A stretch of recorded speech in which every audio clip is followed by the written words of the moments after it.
Hey, yeah. Where my mom's at? Where my mom's wearing thongs, hitting bongs at? Raising kids, cleaning shits, need a long nap. Where my mom's at? Where My Mom's At podcast with Christina P. Meow, meow, meow, meow, meow, meow, meow, meow, meow, meow. Thank you for downloading this episode and subscribing on iTunes and watching on YouTube and subscribing. All right, let's first things first, guys. Come see me do stand-up September 5th, Milwaukee, September 6th, Chicago, September 7th, Boston, October 3rd through 5th, Nashville, October 17th, November 22nd, Seattle, November 23rd, Portland, Oregon. All my dates are at Christina P online. Thank you. And I have to say, I'm so excited to have this person on my show. I know because I'm such a huge fan. Please welcome Kati Morton to the show. Hey. That's the best intro of any podcast, by the way. Right? Cleaning shits. The lyrics. Thank you. I've been getting so many compliments on it, and it was Nadav. His friends did it. Oh, Can you believe magic. that? Yeah, the one and only Jordan Baum. Thank you very much. Thank you, Jordan. Baum is his last name? Yeah, he's Jewish too. Like B-A-U-M? Yeah. Not B-O-M-B. That's what I was going to say. He's bomb. Yeah. Dope. But with me, so you are a licensed, an LMFT. Yeah, licensed marriage and family therapist. You are an author of the book Are You Okay, which I have on my desk next to me, which I have downloaded, which I've read, and I've been a fan of you on YouTube. I fell down the Kati Morton rabbit hole like a year ago. Oh, how'd you find me? Man, I'm always Googling. Just Googling shit? Yeah. Trauma, postpartum depression, anxiety. I got all that. Cool mom. Not like a regular mom. I'm a cool mom. I'm curious Cosby mom. So I fell down your because you have on your YouTube channel, you have a wealth of knowledge for people. Anything. You've done a video on anything and everything. I mean, it feels like that. I remember when I first started, so I've been on YouTube for 8 years. And when I first started, I was like, I'm going to run out of shit to talk about. Flash forward 8 years later, I'm still like, oh my God, I haven't talked about that yet. Wow. So there's always stuff to talk about. 8 years ago, you were like one of the pioneers of the YouTube world. Yeah, I was a weirdo. It's funny at the time, especially as a therapist on YouTube. YouTube at the time was like cat videos, makeup, comedy. And then there was me. Yeah. Which you're delightful. And what I love so much about you, like you said, especially being a therapist, because you're a therapist, and usually that's a very buttoned up world. It's not accessible to people. Yeah, it feels like it needs to be stuffy or hidden behind walls. Nobody really talks about what it is or what we're like. And I think people expect us to be a certain type of person, but we're still just people. So everybody's different. 100%. You know? Like my therapist, we do the very, very tabula rasa sort of. I know her, but I don't know her. I don't And know you're details. it's supposed to be that way. Okay, she's good. That's She's by great. design. She's good. Yeah. Okay, sure. I wasn't sure. But you break it down for people, which I love. You break down what the different types of therapists are. What is a diagnosis? You always have what's called the DSM book, which is the big book of diagnoses, and you go through the criterion for certain disorders and what is a disorder and what is that.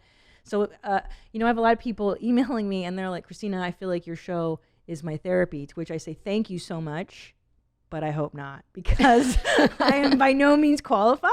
Kati Morton is very qualified. Dr. Drew Pinsky is very qualified.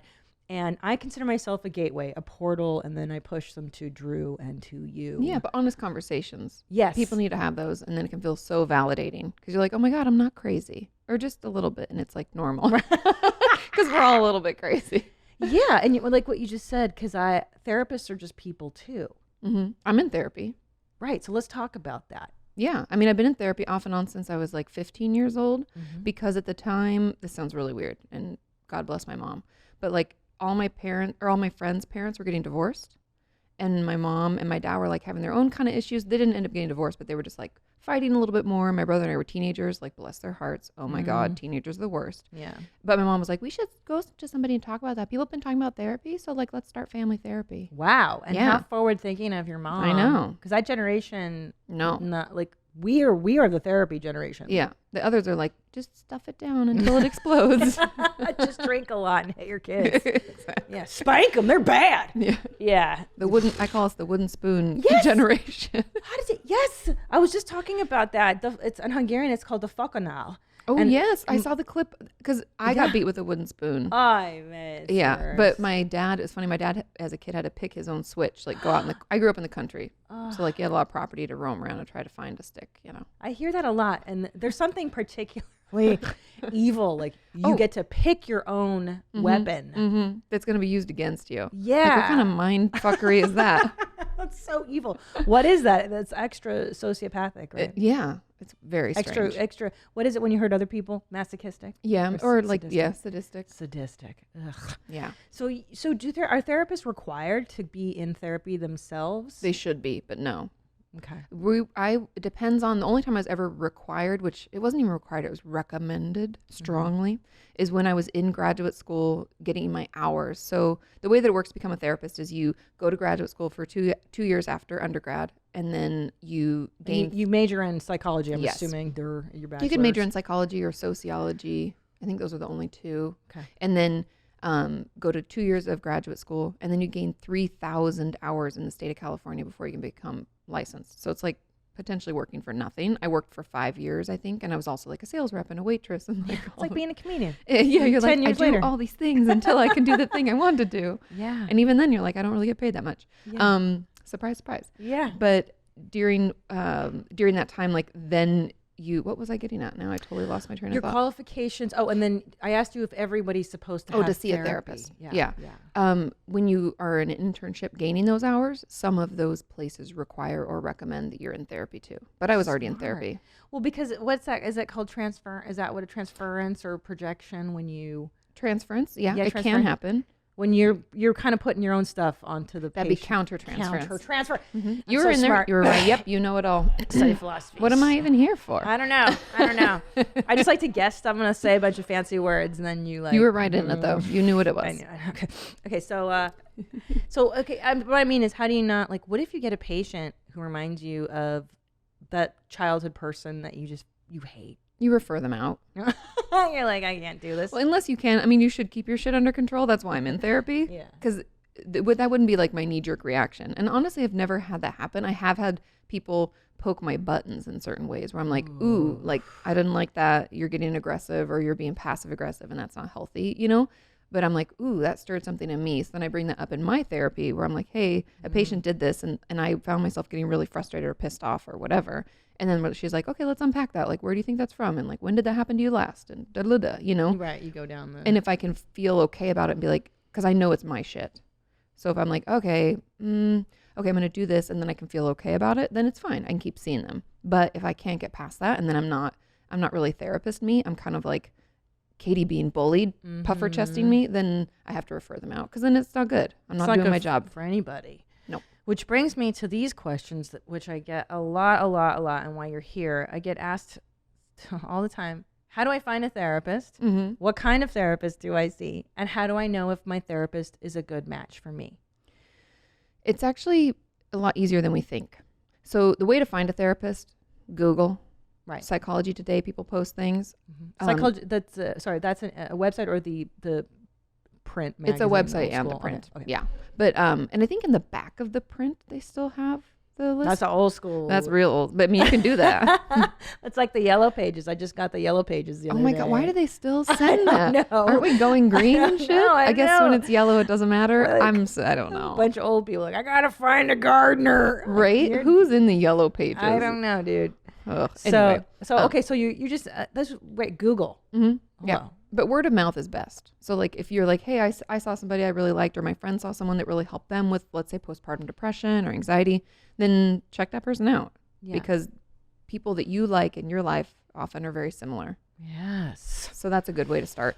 And then go to their website. Almost every therapist, if they're decent and like kind of with it, should have some kind of website. And then you can like read, because usually they write their own text. They don't like have a person that does that for them. Right. So you can get a feel for who they are. You can see the photo. You can read about their credentials. You know, you can get like a gist. So that's like, you know, kind of the way that you find someone. Yes. Or go through insurance. or go through insurance. Now, a lot of people complain about the cost of therapy, to which I respond, I find a sliding scale therapist, right? They have Yes, those you can ask for everywhere, that. more or less. Yes. When I started therapy, I paid $20 an hour to see my shrink. I paid nothing. Really? My school offered it for free. So back in the day, I don't know what my mom paid, but I think we had a copay of like $30. And then in college, all through graduate school, I paid nothing for 6 years. Wow. Isn't that amazing? It was amazing. And was it somebody who was getting their hours? No, Oh. the second person was, I think, finishing up their hours. But the first, Rebecca, my favorite therapist I saw for like 2 years, she was actually a licensed psychologist. Oh. So she was even arguably more expensive potentially if we were like an outpatient, just, doing our thing. So let's talk about that. Oh, yeah. What are the differences? What is a psychologist? What are you? Like, what are all these freaking, because I think that's really daunting to somebody. Yeah. Well, there's a lot of, there's always, every job has its acronyms and different like shorthand that they use. And we have so many letters like LMFT, LCSW, Yeah. LPCC. And people are like, what the fuck does that mean? No, dude. They'll all work for you. Okay. Psychologist, therapist, counselor, any number of those letters are fine.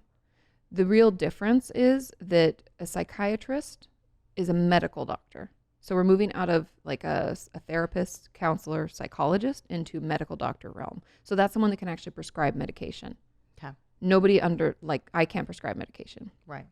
So that's the main differentiation. But then when it goes to like a psychologist, a lot of psychologists can do a lot of testing. So like if you think your child has ADHD or is on the spectrum or you're concerned, a lot of psychologists specialize in like testing. So you should go to a psychologist for Yes. evaluations Yeah. of disorders Or a lot. whatever, Yeah, learning it's things. like they call it testing and assessment. Okay.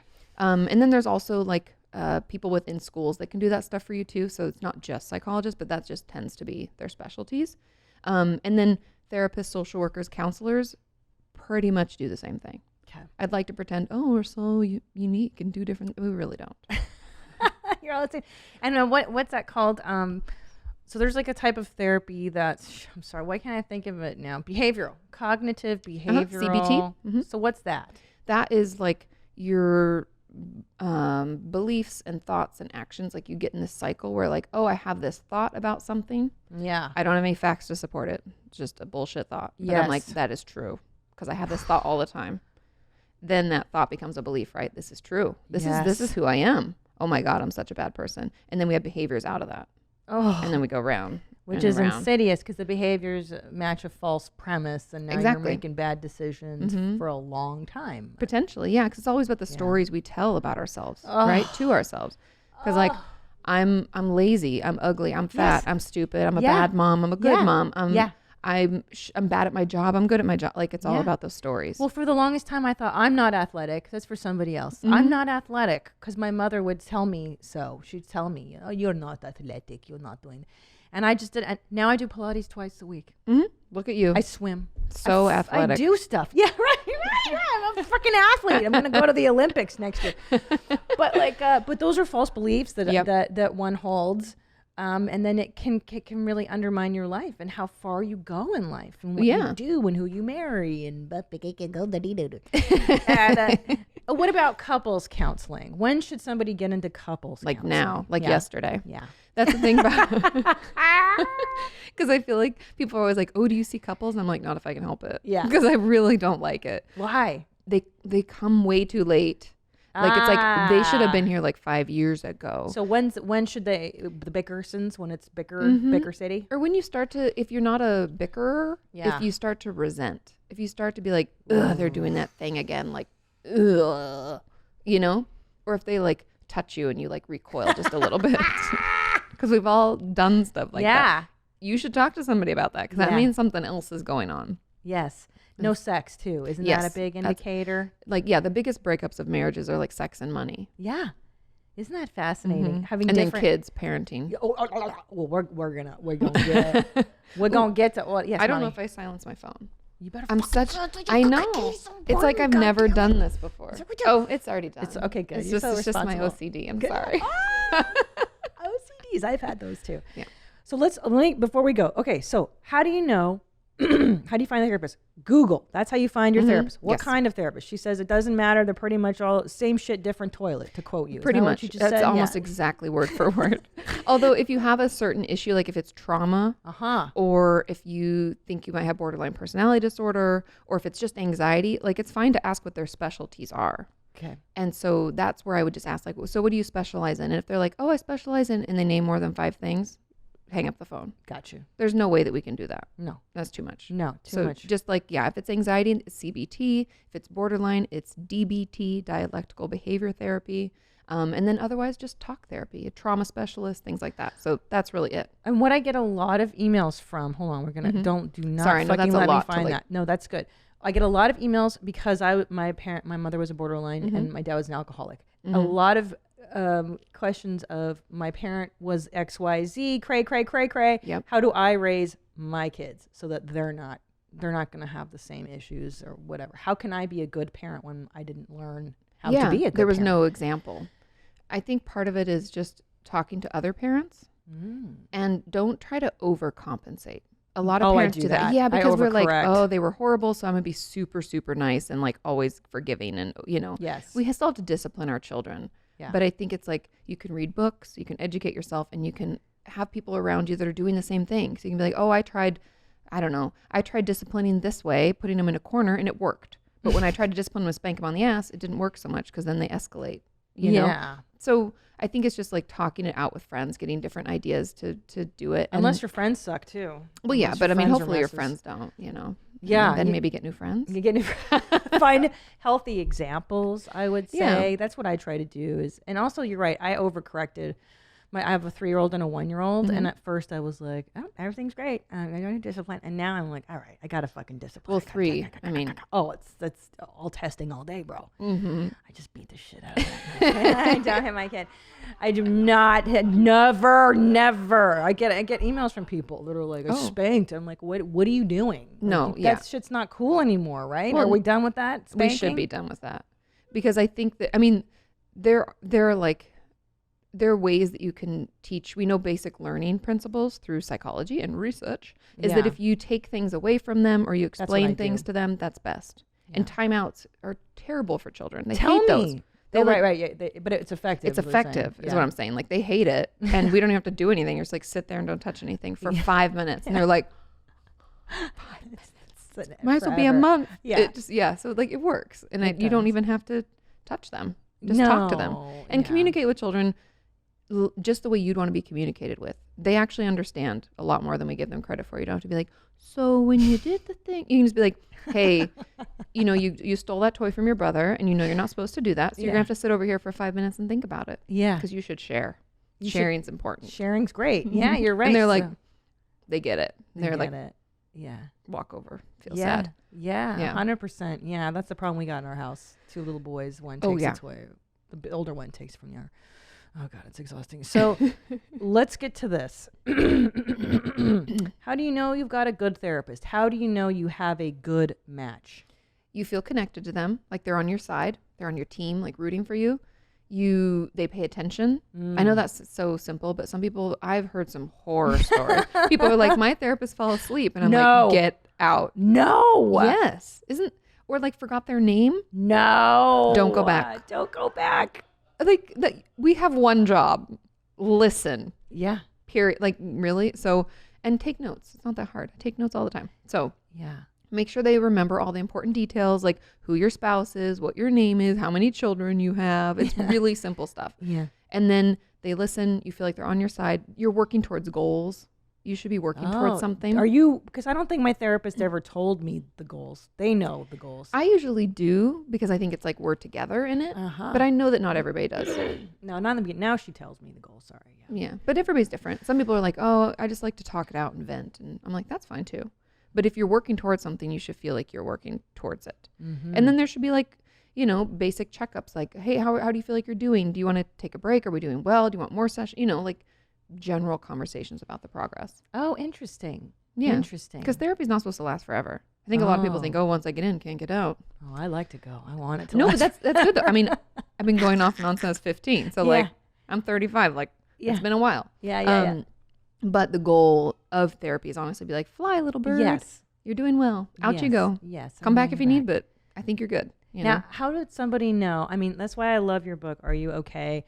By the way, I don't get any kickbacks from Katie. This literally came. If I had it to give, I would. Yeah, I'm such a fan of her, and I read this book when I was on a trip. I think I was in DC, and I was like, I came home and I was like, I have to reach out to her because we're on the internet together or whatever. Mm-hmm. It's fantastic. Read it to get an understanding of what you kind of I hate the word should, but what mental health looks and feels like, and what it feels like to be out of balance. Totally. A lot of times we don't know when to go to therapy. When should I see a therapist? People don't know what questions to ask because you don't know where to start. So that's essentially what the book is. It's just like, how do you even know what you don't know? Yeah. Because you think you're normal. Well, yeah, and a lot of people don't talk about it either. Like, go to a therapist. Well, that could mean a counselor, psychiatrist, psychologist. Like, what do you mean? Yeah. There's just so many things that I assume people know, but they don't. 100%. Yeah. Yeah, because I didn't know I was in need of therapy until I was like, gosh, I'm anxious a lot. I'm not sleeping. I'm every time my mother would call me, I would just cry. Like I'd hang up the phone and just like shaking and crying. And I was gonna get married to my husband at the 2008, and I was like, I don't think I want my mom at the wedding. I don't know, something's wrong with mom. And I didn't know she was, borderline. I didn't know until I got into therapy. And then all of a sudden my world changed. Because perception, right? Because you're like, like you see it through a whole other lens. Yeah. You're like, oh my God. Yeah, because it's like you're living in the Matrix. And, it's true. Or the upside. I like the upside down. Yeah. You grow up in the upside down and you think that it's normal to, especially if you have an alcoholic parent, you keep secrets. The world is, it's different. It's different. Anyways, it's good to know that you're A, not alone, and B, that you don't have to suffer. And I think the two things I get the most from people is I have anxiety and I have depression. Those are the most common mental illnesses worldwide. Anxiety is the most common. What is it? What is anxiety? It can present in a lot of ways. Anxiety and honestly, anxiety and depression are cousins. Okay. So like they hang out a lot and they drive you crazy. Literally, and sometimes one will happen when the other's not, and then they'll swap, and then they happen at the same. And when they happen at the same time, it's like the perfect storm in the worst way. Where you're like, I'm sad and frustrated and angry, but I'm also super anxious and I have a lot of energy. Yeah, and that's really dangerous because that's when like people could try to kill themselves, things like that, is that or hurt right? other people. Oh dear. Yeah. But that's just how we feel. That doesn't mean we're going to do anything, but that means that can bring us to that point where we're like, is my life worth living? Ooh. I don't know. This person really pisses me off. Like you just feel so scattered and not yourself. Jesus. And you take those calls. I do. Gladly. I'd be like, I don't know. You're stressing me out. God damn it. I don't know. Okay. But anxiety. Sorry. I didn't even answer your question. Yes. Anxiety and depression. So anxiety is when we have a lot of worry and we can't control the worry. Oh God. So it's like you worry about everything and anything. Excuse me. And you just have no way to deal with it. And then depression and anxiety can have panic attacks, but that's panic disorder. That's like one of the anxiety disorders. I'm talking about like generalized anxiety disorder, which is like what anxiety, basic anxiety. And no matter how much you try to control it, it doesn't get better. Then depression, on the other hand, is like you don't enjoy the things you used to. You don't have the energy you used to. You've had fluctuations in sleep, appetite, and you just feel overall just shitty. And that has to last for most days for at least 2 weeks. When you say that has to last, you mean to be diagnosed as depressed, right? Yeah, it's having major depressive disorder. A disorder. That DSM book we were talking about earlier, to get a diagnosis or whatever. What about getting meds? So how does somebody, let's say they're so anxious they can't go on, they're so depressed. Would you recommend people see a psychiatrist? Yeah, a psychiatrist over your primary care doctor. Correct. 100%. Because they just see so many people. And I'm not saying that they don't know, because they are a doctor, but they don't specialize. Like, again, if we're wanting psychotropic medication, which is what we call like antidepressants and stuff like that, you want to see a psychiatrist. Right. And so I think the way to know if you need medication is if you don't have the wherewithal to even try in therapy. You're like, I'm too anxious to even try to find a therapist. I'm too depressed to get out of my house. Like, what am I going to do? Oof. Medication can be, I call it like a life raft, like gets you just above the water enough so that you can do other things. I don't think people should only take medication because it doesn't fix the problem. That's like saying like, oh, I have pneumonia, I'm just going to take a cough drop. And you're like, dude, like, okay, it made a little better, but you're still really sick. Like you're not fixing it. Yeah, the underlying We're still in the issues- upside down. Yeah, you're still thinking. Your thinking is still skewed. You have Exactly. to get that corrected. Oh man. So one of the biggest things I get asked is postpartum depression, and I feel because I had it too. I had it twice. Once with my first kid, and with my second baby, and now I'm just kind of coming out of the fog of it. And what really was curious to me is that the term postpartum depression. You're like, what do you? Yeah. Depressed. I'm always fucking depressed. I'm a comedian. So what's the difference between?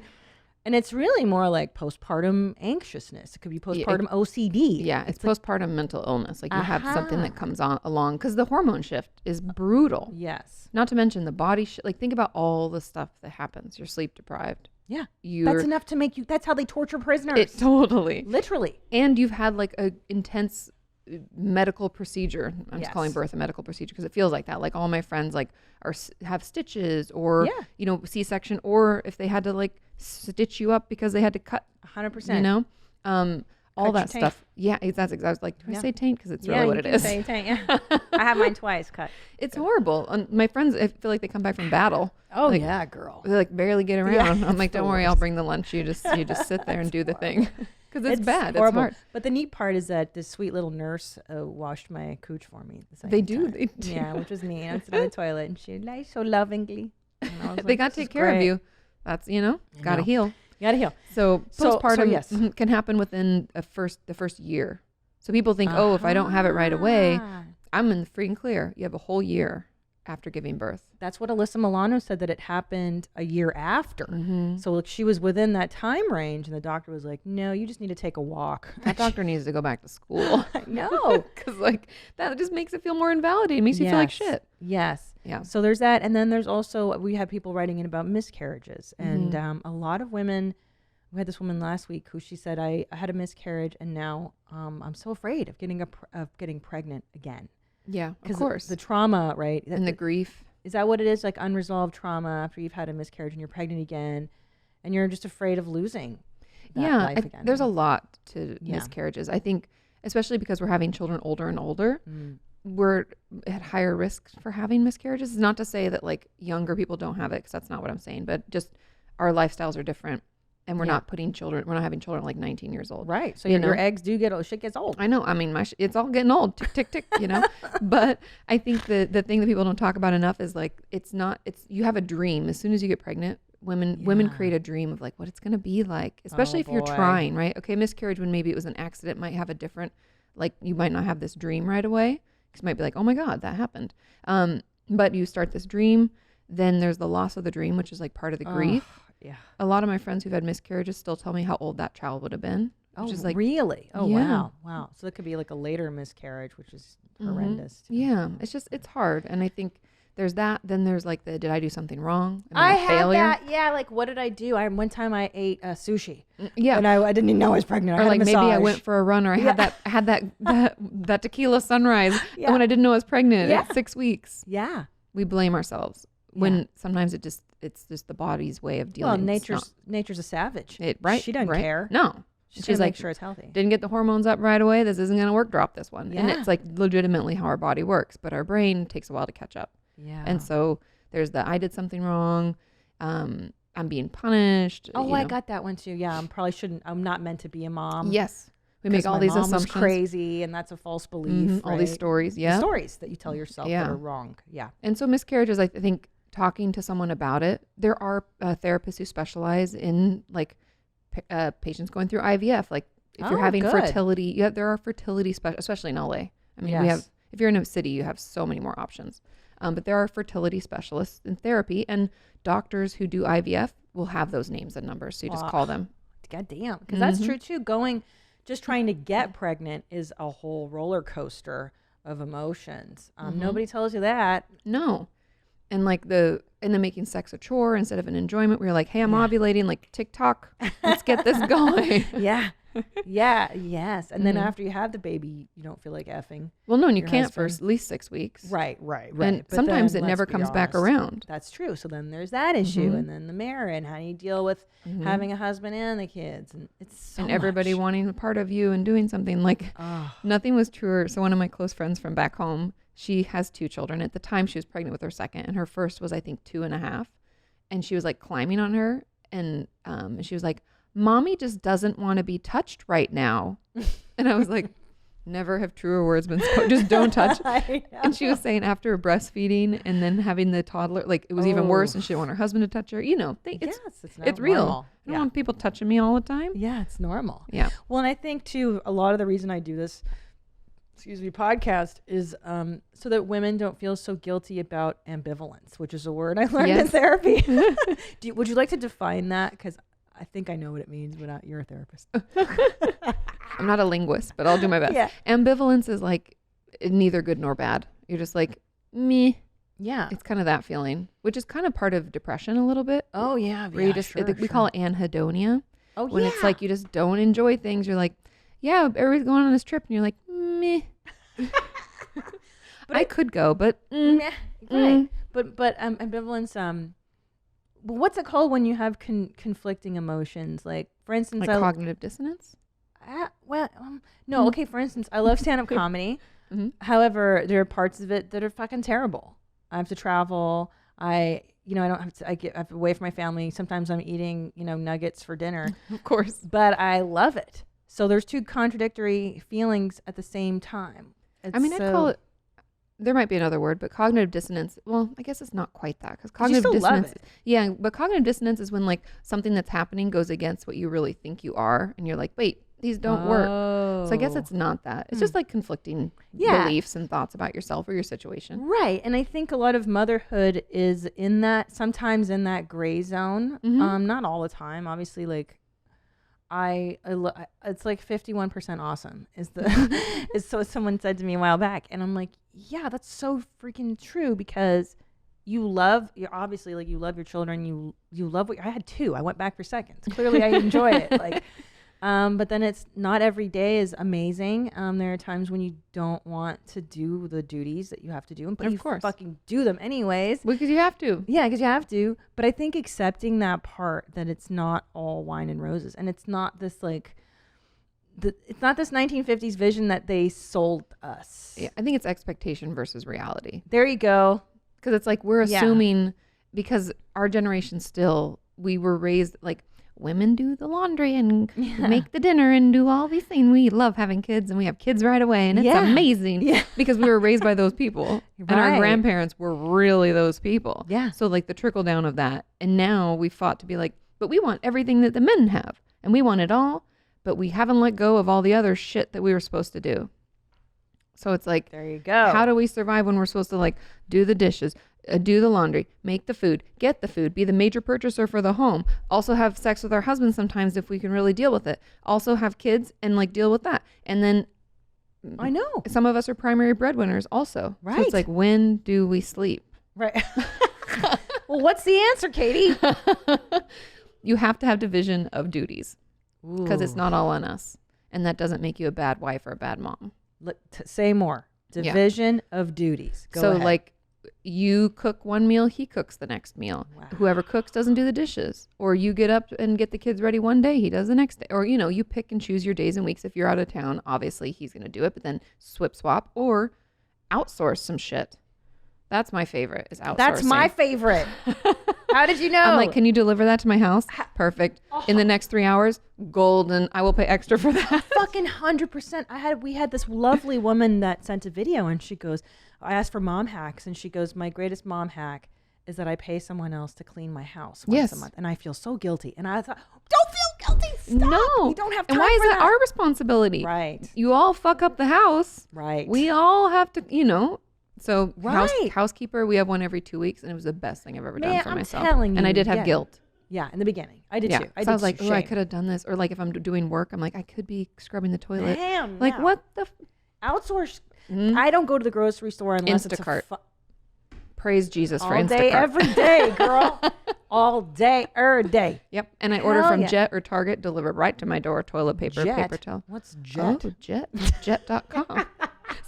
They should be paying me for this. I know. Well, I do Amazon. I mean, I got Amazon boxes too. all day. Ding dong, ding dong. They know me by name. Same. The white van that goes there. They're like, Amazon again for the third time today. All day, bitch. Outsource is now. But Jet's like Target, just so you know. It's the same. Okay. They just have different items. Sometimes I can't find what I want on Target, and Jet will have it. Okay, like jet, like their airplane. Yep, JET. It's interesting because you actually, I was going to give you a question. So this woman says, I do too much. But how do you have the conversation with the husband who needs to pick up the slack? Because let's say you've got a guy, let's say you're in a situation now where it's more traditional. He works, you're the stay-at-home mom. Yep. And you would like to have the roles be divided a bit equally. Now, the party line is, but he works and I know he's food for the family and I got to do it, so I can't complain. So you can, because like his work's not 24/7. Right. So like, let's just get that out, because that's so frustrating, and that's not fair. So I think the conversation first should not happen. Whereas mom's is. P.S. Yes, that's what I was. The mom's that's what job I was. is 24/7. Yes, and never. We don't get vacations. We don't get. Girl. Yeah, it's like, oh, we went to the worst. Disneyland. Yeah. That's like more work. Did you? That was like a retreat for work. Yeah. No, we're going on a vacation next week with the kids. It ain't no vacation. It's no vacation. It's just feeding your kids and trying to In get a them different to sleep. area. Yeah, it's terrible. Yeah, But go no, ahead. yeah. So, yeah. So I think first the conversation must happen when it's not in the moment. So no Ooh, good that's conversation key. starts with like you unloading the dishwasher and then bitching about doing it. Which is when everybody wants to have that. Always. That they're grunting quietly to Like, this is yourself. the fourth time this week I've had to put this away. Son of a bitch. Yeah. It never starts out good. So wait till it's not on front of mind. So maybe you're in a better, more loving place with him emotionally. You have more patience. You have more patience. And you will come out the gate in a better way to be received. Okay. So do it when you're not pissed first. Second, ahead of time, write down your bullet points. So what are your main pain points? Is it groceries? Is that what really gets you going? Like, what is it that really starts? Because it's not the dishwasher. We all know it's not that like last thing. Yeah. It's like. Right. That's number 10. It's been building up for like 2 months. Yeah. Or 2 days, doesn't matter. But anyway, Yeah. so like, what are your main pain points? Yeah. What are some solutions that you have? Because you need to come to the table with some ways that it could be fixed. Interesting. So that could be like, hey, I really think that we should pay the $150 a year for Instacart or for Amazon Prime or whatever. And this is why. And that would really help. Or we need to have a housekeeper come and it would cost this much more a month. Because we're all on budgets. We all have things we got to do. So like come to the table with ideas. Or like, I need you to pick up one meal an evening on your way home from work. Could you grab da-da-da-da? Because I don't want to cook. How do you phrase it? Do you literally say, I need you to? Mm-hmm. It would be helpful for me if you could. Ooh, did you hear that, ladies? It would be, let's practice. Mm-hmm. So Tom, Pretend I'm... Mm-hmm. Okay, and I'm going to do it post-coital. Okay. That's when we're both most relaxed. That's fair. That's when I know I have his ear. Mm-hmm. All the rage, the poison juice is out. It's out. Mm-hmm. So I'm going to recommend for the ladies. Okay, she didn't say. I'm gonna yes and you on this, Katie. That's perfectly fine. Milk him so that he's empty and he's not rageful and and you get him tired. That's when they're tired and vulnerable. Yep, they're calm. Susceptible. They're ready. Yep. Yeah, you've just done the magical thing, Tom.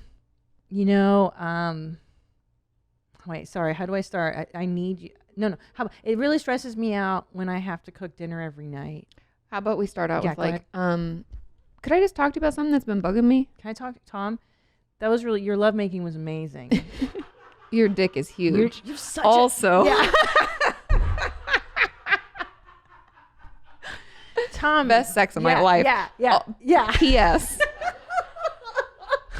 Tom, did your penis grow since this last trip? Gosh, you're so strong. And yeah, I noticed. So manly. How, yeah, your technique was really good. Can I talk to you about something?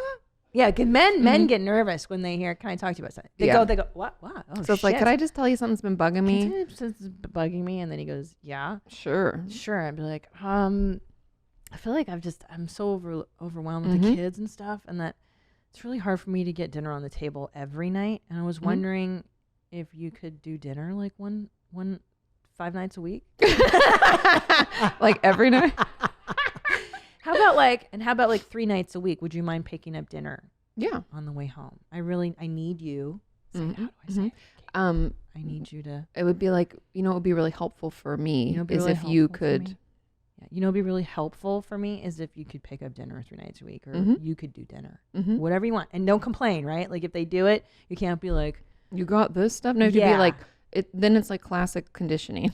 Yeah. You have to be like, this is amazing. This. Yeah. Thank you so much. I really appreciate it. Maybe you could have sex again, just as like just to seal the deal. Make sure that dinner's always coming. And then you're like, you just have to, you can't be like, oh, you forgot the sauce I wanted for the, shut the, just be glad it's here. Did you hear that? We have to like get it in a routine.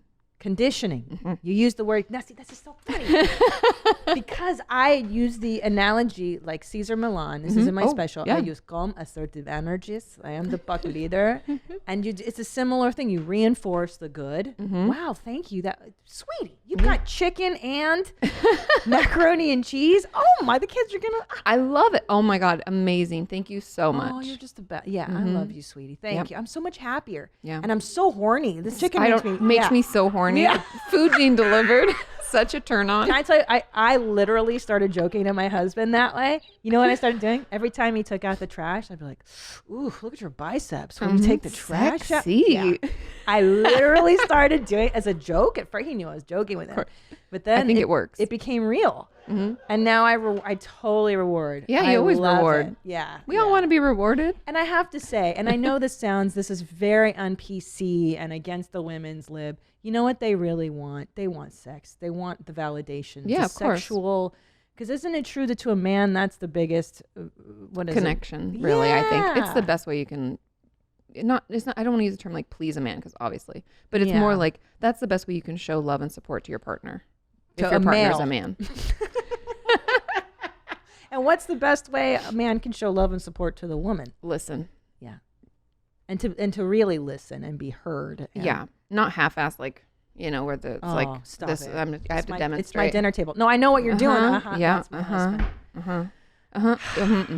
Oh God! For those of you just listening, she's going to her iPhone and scrolling. Swiping. Yeah, I'm scrolling through Oh, Instagram my or something God. or That's my emails husband. or And you know what I do? I start talking. That's the thing. Yeah. And then they often won't notice. They're like, mission accomplished. Shut her up. Yeah. She's been harping about that for 6 months. True story. I love it. Okay, so let's recap. Okay. Don't talk to them when you're angry about the thing you're raging about. Wait until later, preferably post-coital. I think that's just my strategy. That's not Katie's, but we agree that it's a good It's strategy. a good idea. You convey your stress, but not in a shitty way. Like, you don't do anything. No, around don't here." blame. No blaming blame. language. It's more like, you know what? I'm stressed out. You know what would really help? Because men also like to help. And like to don't they? fix. So then you're Fix. giving them you're like already giving them that. You're like, this is what you could do to help. Yeah. And fix this. Yeah. And they're like, Oh, yeah, they like that. They love it. Here's a solution because you've already thought of the angles. Here's what you need to do to make mommy happy again. exactly. And then you get nookie, and that's reinforcement. the good things. Okay, easy Yeah. enough. And That's no old score, no keeping score either. Like when you come to them, Yeah. don't be like, well, I've done a 7. That never gets anybody anywhere. Don't start counting like, well, I've done dinner for 3 months and 12 days and blah. No, just be like, this is what I need. This is what's upsetting. And there's a resolution. Because I think in a marriage, especially what we're talking about, how women do everything. You're the chef, you're the psychologist, you're the driver, whatever, the maid. The marriage is never equal. I think this is an illusion. Yeah, especially in the where we are in society. It's not happening yet. No, and I think the emotional, like that being the psychologist, like I was talking to a girlfriend of mine who has 2 kids and she's like, the emotional work that I do for the family. And nobody talks about that either. Like that's just like it's not like food or cleaning or making money, but it's like, that's a lot of labor too. Yes. Well, it's funny. I saw an interview with Phyllis Diller, and even she was saying, because at the end of the day, how the children are doing, it's mom's responsibility. Everyone looks to the mother. Oh yeah. Is Johnny fucked up? Is Johnny have this problem? Is the kids aren't okay? Guess what? Guess whose problem that is? It's mom. So mom's got to keep all the stuff balanced. Yeah. It's a lot of responsibility. That's why. What do you recommend for women? And how do we deal with all this crap? I think we ask for help. We ask for help. We delegate when we can, outsource things. Outsource. Until you feel like you're able to do everything and you have time for yourself. Because I know that people are like, oh, once you have kids, you never get any time. You can make that time. Sure, that time can't be like, oh, a weekend away with my girlfriends. But it can be like, I'm going to go to dinner on my own or I'm going to shower. 100%. It can be like, 100%. have little moments to yourself throughout your day or once a week or whatever you need. Like we have to find a way to make time for what we need because there's always going to be something else to do. Always. And there's always somebody else that'll ask us for something, want something from us, but you have to be able to say no. So then boundaries would be the next thing, is like, okay, so we've outsourced and we've told our husband, so we're delegating some things and we're feeling better. Don't fill that better space with like other shit that you don't want to do. Right. Because we do that. We'll be like, oh, I've done this. Well, that means I can do more. No. Don't fill it with bullshit. No. If you want to sit down and watch a rerun of Law and Order SVU, then you just fucking do it. Yeah. And maybe that could be a thing that you need from your husband. Yeah. That could be a need. And by the way, you use the word need. Yeah. Not want, because it's a need. And fun is a need. I just learned that in Yeah. the last few years. Fun is a need. Exercise is a need. Sex is a need. Mm-hmm. Eating well is it, like, these are needs. Yeah. In order to maintain, right? Yes. And in your emotional life, I need to see a shrink. Otherwise, Yeah. the whole family's gonna fall apart. If mom's not okay. Guess Yeah, what? no one's okay. Nobody's okay. Yeah. Because the truth is, with great power comes great responsibility. And the fucking truth is that mom is the head of the ship, man. Mm-hmm. We're the head of the ship. Yeah. You're the one that delegates the whole tone of the house. And if mama ain't happy, ain't nobody else Nobody's happy. I mean, happy wife, happy life isn't just a phrase for it's like, That's the truth. or like, what was it, My Big Fat Greek Wedding, when she's like, the man is the head, but the woman is the neck. And she turns that head wherever she wants it to go. It's true. It's true, but you're the leader and you got to take care of yourself. Yeah. So you fucking lead your house, bitches. Go and do what you need to do, man. Yeah, It's a so that you can need. get back and lead tomorrow. Like, we have to Yes. keep doing it. So it's know. like people, I'm even guilty of this, like trying to fill space and be like, oh, I should be busy, or I should be doing more. know. No, you're shitting all over it. Like, just let yourself be. If you need a break, you need a break. We're not robots. No. So Do you know Louise Hay? She's No. dead. Oh, Louise L. Hay. She's a hippy dippy lady. She had I like Hay her House already. Radio. Yeah. And I do this meditation. She goes, eliminate the word should from your vocabulary. Mm-hmm. Throw it in the dumpster, never to come back again. She talks all the I time. love it. That was part of my therapy when I was Yeah? a teen, was like not shitting on things. Because she's What like, does that you mean, should on shouldn't? yourself. Like, I should be insert thing. I should be happier. I should be better. I should do more. I should want to see my kids. I should want to do versus, no, what do I really want to do? And why do I feel pressure to do these things? Mm-hmm. And is that pressure internal or external? Because internal we can 100% control. Right. Yeah, and if I don't want to be with my kids, why? Like, what's going on right now? Does mommy need? Is there a need not being met? Probably. Mommy probably needs alone time. Alone time. Because to give, Oh, it's a constant give machine. and you get exhausted. You have to refill. It's like you can't pour from an empty pitcher and expect 100%. shit to come out of it. No. 100%. Yeah, even just going to get my nails did. I Oh, do that. I did run that away. yesterday. I It's feel great. so fancy. But I had hadn't to done go. it in like a month and a half. And I was like, I See? feel like a dugabore. I can't even get my shit Like together. a what? Oh, a dugabore. What's that? I don't know. It's a term my dad used to A use. dugabore? It means just like not put together, a mess, like a total run amok. Was he American? We're Polish. A dugabore. Is that a Polak? I have no idea. My dad was full of weird words. Yeah. But it was funny. It was like last year, this person came up to us and was talking about, we were talking about weird phrases, and I'd said something about dugabore, and he was like, I think that's a type of people. Oh. And I was like, that's offensive. Yeah, But so was my dad. Yeah. So if you know what it is, leave it in the comments. Yeah, dugabor. Oh. It's Russian. Oh. Well, we were Polish. The so maybe. dugabors or Duborski, A religious group. a spiritual Christian religious group of Russian origin. There are many dugabor. But I bet you he meant it like a schlub, Oh, they're pacifists. like a dirty. That's what gypsy. he meant, like a No. schlub. Like a schlub. They rejected the Well, Russian Orthodox. in That's so funny. Yeah, this is not what that's no way. But in Hungarian it's a porost, which is like a dirty peasant. You look like a dirty porost. Yeah, so that's how I felt. Right, porost. A porost. Like A dirty porost. So before I'm going to backtrack because I did not. When choosing a therapist, male or female, doesn't matter. It matters to me. So if it matters to you, then it matters. This is not time to be PC. Do you want them to be old, young, white, black, whatever? Pick a person that fits for you. I like an old hippie lady. Oh, Louise Hay, you gotta look her up. She'd be right up my. You So I was like, really I like her already. yeah. She's fantastic. So pick what works for you. So you're saying whatever you feel like who you think you'd be responsive to. If Yes. you're ideal, close your eyes and think ideal therapist. It should be, because we all have a picture in our mind about what it looks like. 100%. So pick somebody that fits that picture. Yeah, you know what's funny? One time I saw a therapist, and he was like a roly-poly older white guy with a beard, and he looked like Santa. Oh. and he had white Velcro shoes. Oh, and like, thank you, Katie Morton, for your disdain for him as well. Because I felt if this man doesn't know how to dress himself, If he needs Velcro shoes. I mean, he looked at and he had terrible jeans on. I'm like, if this asshole doesn't know how to dress himself, how's he going to tell me how to live my life? Yeah, that's like if he walked out of his mom's basement to meet you. You're like, and you're 50, what's happening? Yes, bro. How are you going to help me with my life when your life seems in shambles? That's what I'm Yeah. talking about. Like you want to go with somebody that presents themselves in a manner in which you aspire to be. Yeah, Like, right? that's- Dress for the that's- job you want. Praise His Allah. job is therapy. He wants to dress like a Yeah, therapist. I mean, he dressed like a gnome, like a garden gnome. I'm like, Yeah. no. Okay, I have some questions for you that I would Yes. like you to answer. Of course. This one I have. This is a personal one too. I had a mom friend over. We discussed this. Okay. One topic I love to discuss: having an irrational fear about getting some sort of sickness and leaving your kids behind at a young age. I have a pain here or there, and I instantly go to the thought that I'm going to die and leave my kids without a mother. Maybe you could have a psychologist / counselor or whatever to discuss this.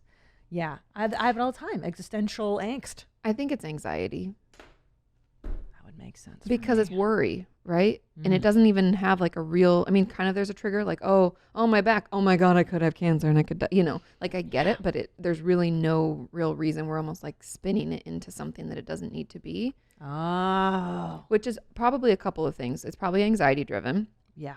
And it's also just the intense pressure of being a mom because they can't live without me. And that's the story you're telling yourself. And like, I could leave them and they could be destitute. It's like this, we're just allowing, like in anxiety disorders, there's OCD, obsessive compulsive disorder. Yep. Now you're speaking my language. And part of OCD is like intrusive thoughts. Yeah. And that's the part tragedy that's the stuff. intrusive thought. Oh my gosh, could you want to hear mine? Yes, Because of course. I have generalized anxiety disorder. Okay. That's what I was diagnosed after postpartum depression number 2. And yeah, my thought is I probably have cancer right now. I'm not going to go get my physical because I'm probably going to get diagnosed with cancer. I'm going to die. And then my husband is going to remarry a 20-year-old yoga instructor. And then she's not going to love my kids as much as I do. And then they're going to be raised by this dummy 20-year-old. And there you go. That's the whole fantasy. And that's it. Boom, period. End of story. End of story. Yeah. OCD. Really? Anxiety. Anxiety. Yeah. Because it's all this umbrella of anxiety disorders. Yeah. And then OCD is one of them. And also it's part of just like negative thought spirals that we get into, right? Which is kind of like that depression that like hangs out and like fucks our shit up. Yeah. Because it's like all dark, right? Ugh. But intrusive Darkness. thoughts are always dark. They're usually violent or sexual in nature. Oh. So don't think that it like you're a bad person or you're creating these thoughts as part of your mental illness. Sexual thoughts. Mm-hmm. Dark sexual thoughts? Well, it could be like, oh, what if I just ran over this person on the sidewalk? Or what if I drove my car off this bridge? Or what if I had sex with that barista dude? Oh my gosh, that's so funny. I think weird thoughts constantly. Everybody does, but nobody says anything. There's like, Oh. don't tell anybody about that. Yeah, because I do it. That's so funny. Because on airplanes, I'll see men walking down the aisle and I'll be like, I wonder if I could love him. I wonder if I could love him. No. And then I'll find like a cosmetic reason why I don't love them. Everybody does stuff like that. Oh, that's so funny. I didn't know that. Yeah. And then you feel like an alien. Then 'cause you're you like, don't share. Yeah, you're like, ooh, I'm creepy. You know, creep myself out. Yeah. Intrusive. But the label intrusive is when they're persistent and they bother you, or Yeah, they're bothersome. You don't like them. If you like them, then that's a different. That's I like them. Then that's OCPD, which is like obsessive compulsive personality disorder. So Oh, in psychology, we talk about ego syntonic, meaning feels good. I like it. Like people with bipolar disorder tend to sometimes like Yes, the elevation heard in mood. this. Not always, but sometimes.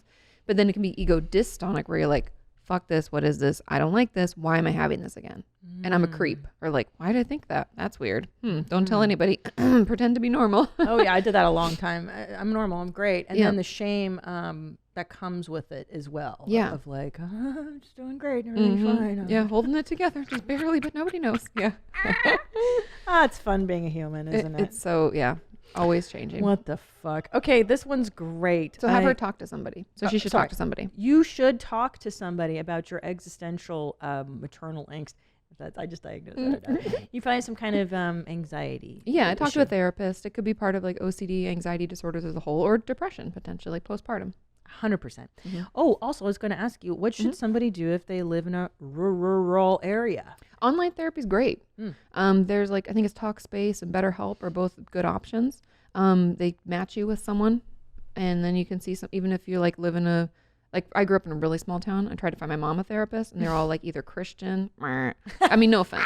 I mean, if that's your shtick. Don't worry, I don't that's your think many shtick. listen to my show. We're all strictly devil worshippers on my show.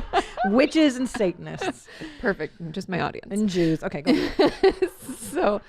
So you might not find someone that's a good fit for you because you're Yeah. like, oh, I just don't want to like pray before a session. That's Yeah, weird. it's not my It's not my thing. deal. And even if you are Christian, you might be like, I don't want that in therapy. Awesome. Yeah, true. So online's a great resource. Okay, so there you have it. So there's no excuse to not be in therapy, basically. You heard it from her. Get Yeah. online, go do Talkspace or with one BetterHelp. BetterHelp. Mm-hmm. Yeah, man, there's no excuse not to get your life. Just talk to somebody. There's no shame in the game. No. What are people afraid of? Why don't they want to go? What's the fear? I guess there's a lot of things. Stigma, first of all. Something's wrong with me. I must be crazy. That's, don't want to get help. Also, what if they really, like, one of my friend's husbands is a psychiatrist, and he's like, if I go, my whole world could unravel. If he goes, the psychiatrist goes. I know. He's right. We can be even, honestly, right. that's why it's important to find a good therapist or mental health professional, because Yeah. we can be super messed up.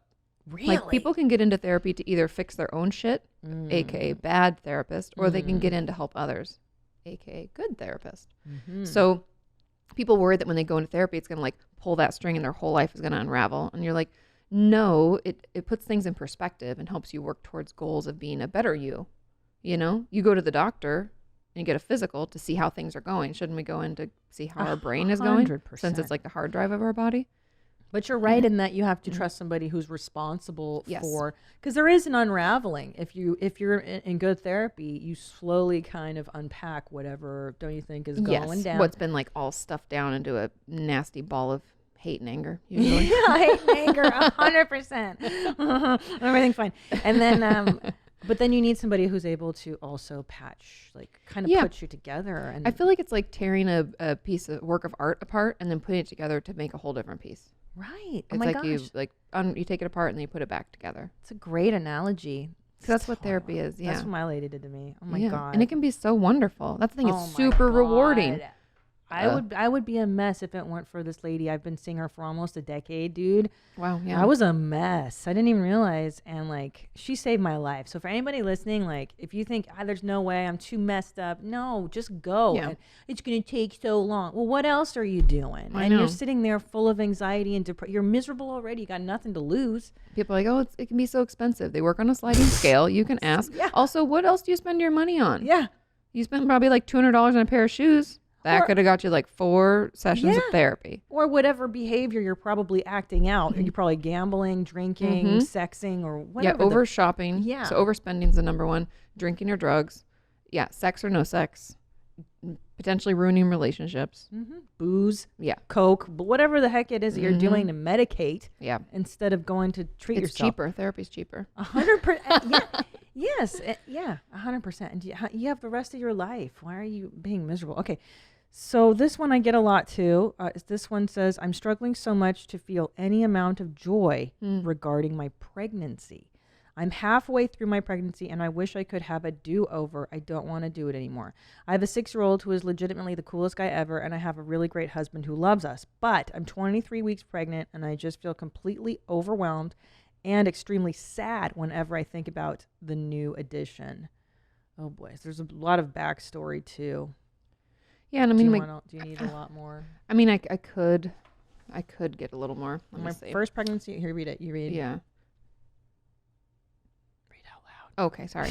I'm like reading quick, like speed reading. Like, let me get caught up. Okay, my first pregnancy was so easy. I was so excited for the baby. I struggled with breastfeeding, but overall never felt any baby blues. Felt like motherhood was for me.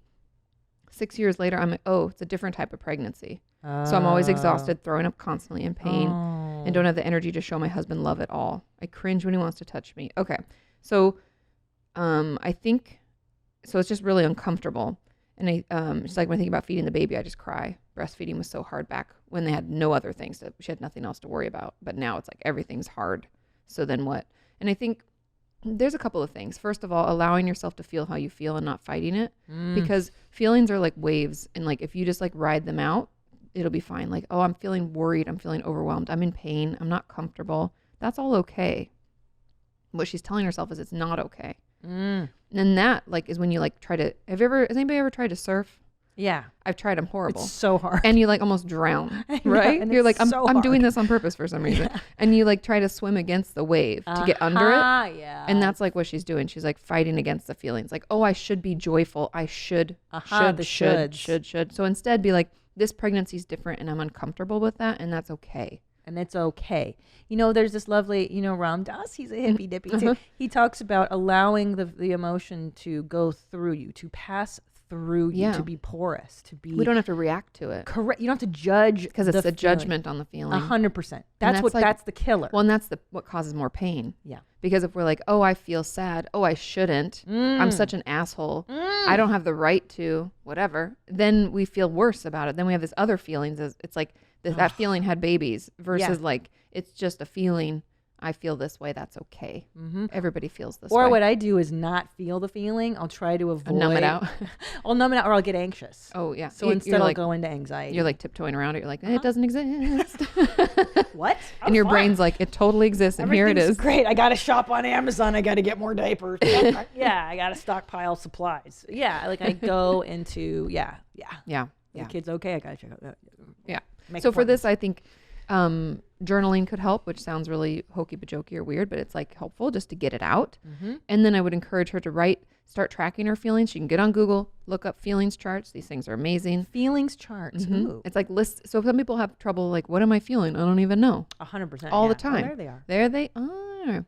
And so you can like print one out. There's one that's like a big circle and it has a ton of them.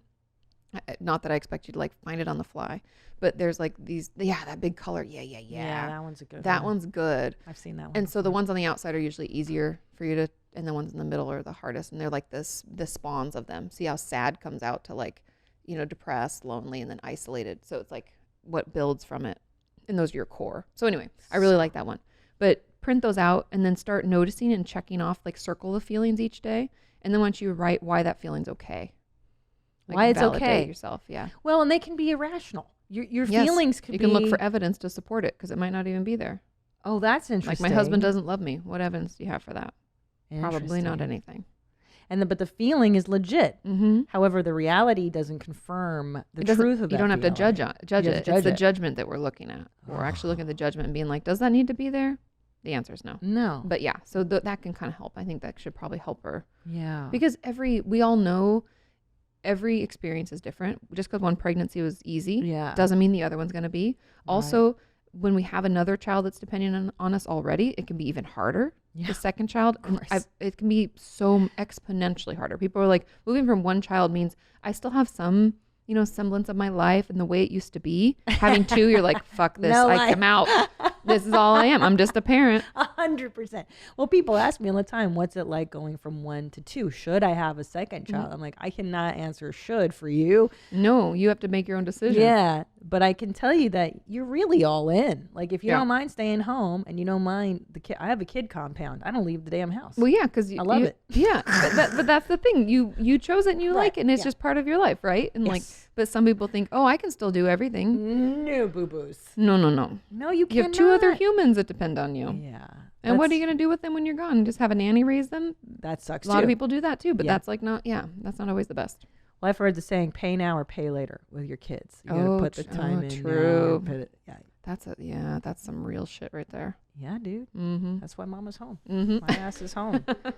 I'm there, man. I am fucking there. Okay, hold on. Let's see. And thanks for whoever sent that in the backstory. That was helpful. Yes. Okay, let's do this.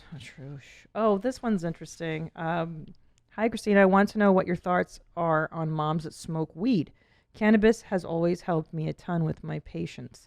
I'm naturally a very stressed/anxious person, and weed really helps. Love the show and love you, Nicole. Thank you, Nicole. What do you think, Doc? I think having a real conversation with your children about what that is and why you're doing it is where you have to start. I think people are afraid to talk to kids about drugs, alcohol, sex, depression, mental illness in general, but kids don't have any judgment like we do. Think about it that way. If you tell a kid like, mommy's just sad because like life has been hard. And so I'm going to have to take a nap because I'm sad. Don't you ever get sad? They'd be like, yeah, I do. Yeah. Okay. There's no judgment. It just That's is. so true. It just is. We are the ones that are like, oh, we're going to make them, they're going to think this thing. No. Right. Mm-mm. If you just speak honestly and openly with children, they'll deal. It'll be get okay. it. If we don't, they tell themselves stories to make sense of what's going on. And they'll blame themselves. Yes. Usually. I did something that made mommy mad, and that's why she's taking a nap. Versus mommy had a hard day at work and she's sad. So she's going to nap.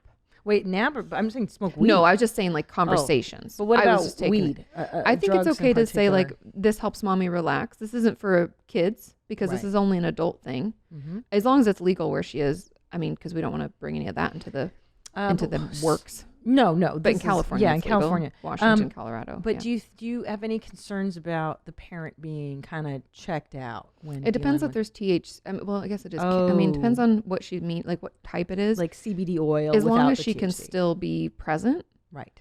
I think that's fine. But Okay. if it is, it's like drinking with your kids. If it does put you Right. out, then it's not appropriate to do around children. If it puts you out. But just because you're a mom doesn't mean you can't oh, get drunk or no. smoke weed. Like if she Yeah. needs to do that sometimes and the husband's taking care, she's like, I got to take a break. Love you. This is us breaking up the duties. Yeah. You're going to have to deal with dinner. I'm going to go chill out for a bit. Yeah. Then that's fine. Yeah. But I think there is like a responsibility factor, definitely. So so in other words, let's say it's 2 p.m. Mom's smoking a doobie and hanging out with the kid. Like probably not that No. level Mm-mm. of like I'm super high. But it's like a conversation with your spouse about your, also if it's like your anxiety, she say, oh, patience. I think in stressed and anxious. I think talking to a therapist could be helpful because this is just numbing out the issue. It's not fixing the issue. It's just like taking medication. Yeah.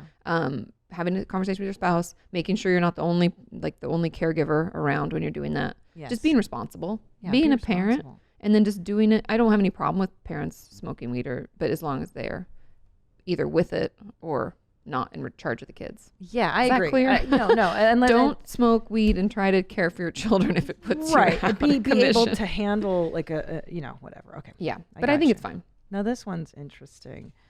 Hold on. Also, I think there's just a lot of judgment around what moms can and cannot do. Like all of a sudden you're a mom and like all your underwear like don't go up your butt anymore and they're like full coverage and then like your I pants know. go up to your belly button and then you're You have it's to like shop at the Gap.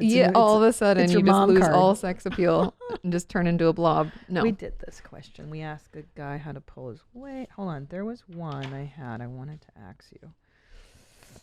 What the frick one? Joy. No, we did that. Sorry, hold It's on. okay. No, I don't want to use that. It's a bummer. Oh, here's Oh, one there. that you could know about. This was fucking interesting. Okay. So you treat patients that have borderline personality disorder Yes. in your practice. Do you want to just quickly run through it for people maybe who don't know what it is? Yeah, borderline personality disorder is a pervasive mental illness, meaning it affects us most days, like almost all the time. And it's born usually out of trauma, but it can come from a lot of different reasons. Its main component is like fear of abandonment. So they do a lot of what's called splitting, which is like black and white. You're either all good or you're all bad. So you do something that isn't good for them and it hurt their feelings. Instead of being like, hey, that hurt my feelings, they feel everything really intensely. So they'll be like, you're a horrible person. I hate you. And so it's these extremes. And that can be really difficult, for the person with borderline personality disorder and the people involved in relationships with them.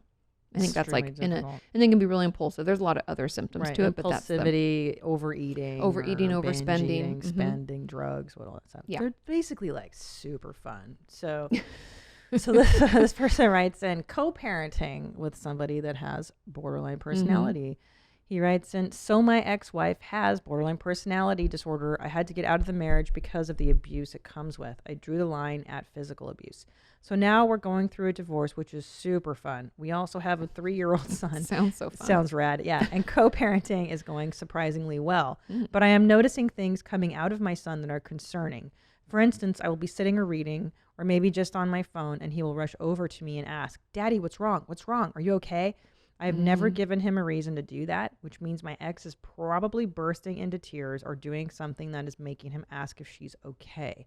I know eventually she will abandon her mom duties, which is fine. I would love it to just be my son and I, and give him a sporting chance to not take the potential damage she can inflict. Until then, any tips on how to help my son and curb his absorption of her BPD traits? Andre.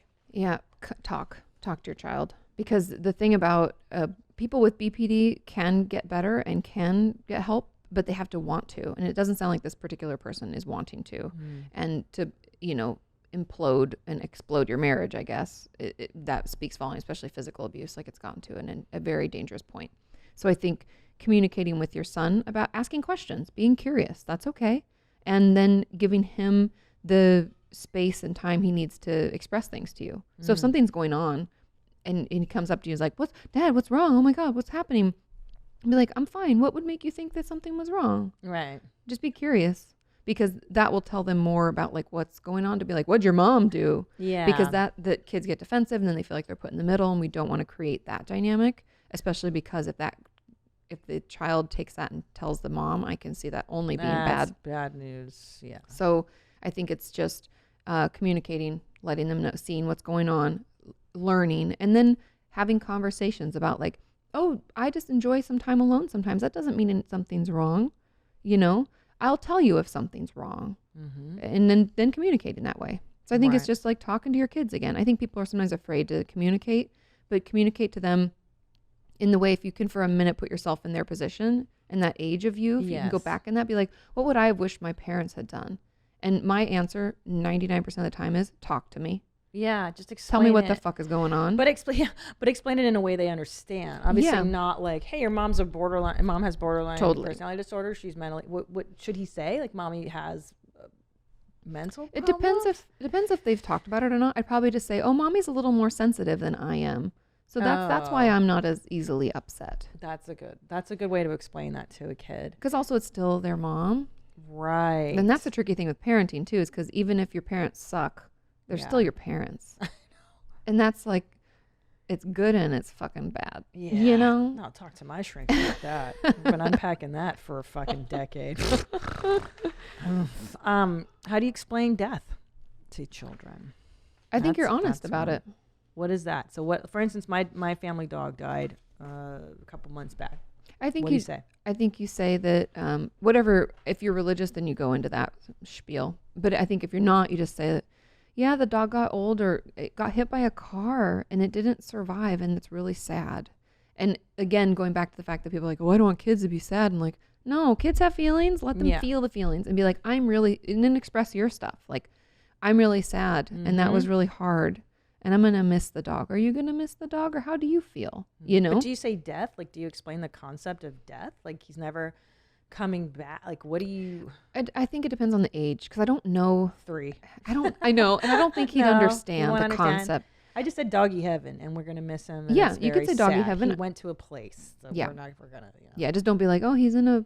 Like, my parents are like, he ran away. That's what they used to always say. Or like, oh, he's in a farm in Nebraska. Like, what? Yeah. Come on now. Like, why can't he just come back? Exactly. Yeah, kids are like, what? Because that doesn't make any sense. Yeah. So just give them enough information. Be like, yeah, you could say he died. I said he got really old and sick. Yeah. And then he's no longer with us now. He died. You could say died, but I wouldn't get into a whole conversation about what death is. Right. Because I don't think at 3 they could actually understand like object permanence and stuff. Right. Do you know what I mean? Right, like, think of developmentally, like them understanding. They know that if you go away, you'll come back, but I don't think they understand like spiritual world, like souls. But maybe at like, I don't know, 8, 10, you could start having real conversations where you could just say like they got sick and they died, and that means that they're not here anymore. Died means they're not coming back. Yes. Right. Yeah. Right. And I think that's okay. I think that makes sense. Yeah, I think you did a good job. Doggy heaven, they're not here. And then you can just let them express what they want to feel. I'm sad. 100%. And I always tell them, we're very sad. Aren't you? I'm sad. We're going to miss him. Mm-hmm. Yeah, it's sad. It is sad. It's not because feelings are not the problem. It's when you don't talk about that shit. Exactly. Okay, what about this? I get a lot of people saying things to me like, first of all, I had someone write in asking, they have a 15-year-old son, and the grandmother is dying. Okay. And he wants to be a part of the death of the grandmother. Is that acceptable? Yeah. A teenager can deal with death? Yes. Okay. And I think even more so, especially because teenagers, do you remember what it was like to be a teenager? I do. I hated it. I fucking hated it. I hated it. But it's because our hormones, we feel so much. Yeah. It's the point in our life when I think that we are the most like sensitive. Yeah. And so more than any other time, let your child participate, because I think it's really important for them to feel and validate how they feel. Yeah. I'm having a hard time too. I want to cry too. And that's okay. You know, and letting them be part of it is probably part of their own healing. Yeah. So- Oh, that's interesting. Okay. And they're capable. Yeah. What about the question I get a lot, which is, my parents are pieces of shit. They're not involved in our children's lives at all, but so-and-so is getting old and dying, and they want to see the kid, and I want them to know their grandparent or something, even though the grandparent has no interest and has been a piece of shit. Like, what is that all about always? Guilt. Yeah. Is that Irish Catholic guilt? I'm just kidding. Yeah, I know. I think you're right. Like, you should want to I have should- grandparents. We It's should have this relationship. Things should be normal. They should be good people. like, yeah. We can't control that. I think only do it if you think it's helpful and healthy. If it's not one of those things, if it's just out of guilt, I know people talk about regrets and everything, but you only have regrets if you allow yourself to judge behaviors that you maybe didn't think about. So you're thinking about it. What do you mean? Sorry. Say Like that again. when you do things that you like do impulsively, let's say, or without much thought, people have regret about those things because they didn't give it much thought. But you're giving 100%. this thought. And you're like, hey, they're kind of pieces of garbage. They did a shit job raising me. I'm doing my best with my kids. I don't really want them to see my kids. Yeah. Trust your instincts. Yeah. And No then, judgment. Just because they're about to die doesn't mean all of a sudden they have access to you. I agree. Or just the idea that just because you're blood related I doesn't mean know. they should have access to the, like, you don't want to be around them. So why would you want your kids to be around them? I know. That's the thing. Like, I don't have children, but I can imagine I'd be even more intensely protective if I had, like, I'll put myself in positions where I'm like, this person's an asshole. But, like, children, no. Hell no. No. Get the heck out of here. Yeah. What about it's Christmas time and crazy Aunt Stacy's coming over, and maybe she's got a little mental problems too. What do you do with that? And she's going to stay with us for a couple days. Okay. Talk with your children ahead of time. Okay. And talk to them openly. Like, yeah, she has a mental illness, if you know. It makes her, she's a little loud, or she cries a lot, and just know that that's just part of what she's dealing with. 100% accurate. She drinks. Yes. And we know alcohol's not good. Right. But she, and just be honest Yeah. as much as you can. And then be like, so, we're just going to give her space. Right. Just give her That's her what I tell your space. children. Just give her your space, Give her because you want space. them to not be around as much as possible, I'd assume. Oh, that's a great if she's idea. having a hard time. I don't know how crazy this Right, like if you Aunt see her, Stacy is. if you see her crying, or if you see that she's in a mood, just give her some space. Yeah. So they're not potentially upset by, get out of here. What do you want? Or Lord only knows. God, I hate everything. Okay. Family's hard. Family's really fucking hard. Fucking worse. Oh, how do you feel about people having sex with their kids in the same room? Like their babies? No. People do that. They email me and they're like, I mean, baby. Like if they don't know they have a belly button, Right. they're not going to know you're having sex. But I'm talking like I get emails where like, our 5-year-old's asleep and we started banging and then he woke up and I ruined my orgasm because of it. It's like, wait, What? No. Okay. Get another room. Get a room, literally. Okay. Of your own. What about nudity in front of your kids? I don't think it matters until they're old enough to know. Which is that age? What age is that? I mean, they'll probably start to get curious around like 4 or 5, asking what things are. Yeah. That's fine. That's like natural curiosity. But I think after that age, you should probably, like if you had a daughter, she could still shower, see you naked, whatever. But I wouldn't put her with your sons and your husband. Do you know what I mean? Yeah. So my sons shouldn't see my Hooters. He's only 3. Curious. I give him a couple years and then, yeah. What age do you stop listening to Howard Stern in front of your babies? Put your Asking for a headphones in. Even at baby age? Once they start talking. Talking. Yeah, I agree. then they can That's say about stuff when I that's stopped. like, yeah, yeah. yeah. Hey, oh, Baba Booey. Yeah, I know. I'm like, oh shit. My kids' first words were hit him with the hind. Okay, I think that's it, you guys. Do you have anything else you would like to add to moms, or anything you feel like we didn't cover? Not really. I felt like I just wanted to suck all the juice out of having you I can here. come back. Please come back. Okay, Yeah, I good. can Yeah, totally see, come I forget that. I forget that, like, you're a local person. You Yeah. can be here. Thank you so much for being Yeah, here, of course. Katie. Thanks for having me. But check out her YouTube channel, guys, and she really has covered like every topic under the sun. And if she hasn't for some reason, can they email you and They can. you're on the socials? I'm on Twitter. I'm on Instagram. Everywhere that you can find me. Just Katie Morton. Katie Morton. Find me. Morton. Also pick up her book, Are You Okay? I highly recommend it. It's an easy read. It's accessible. There's not going to be a lot of just stuff you're not going to get. It's just like my channel, kind of. Yeah. I wrote it all myself. I know. I love it. It was very yeah. cool. You're very talented. Oh. Very everything. I love you, Katie. Oh, I love you, Katie. All right. Thanks for being here, Mommy. Yeah, thanks for having me. Where my mom's at? Where my mom's wearing thongs, hitting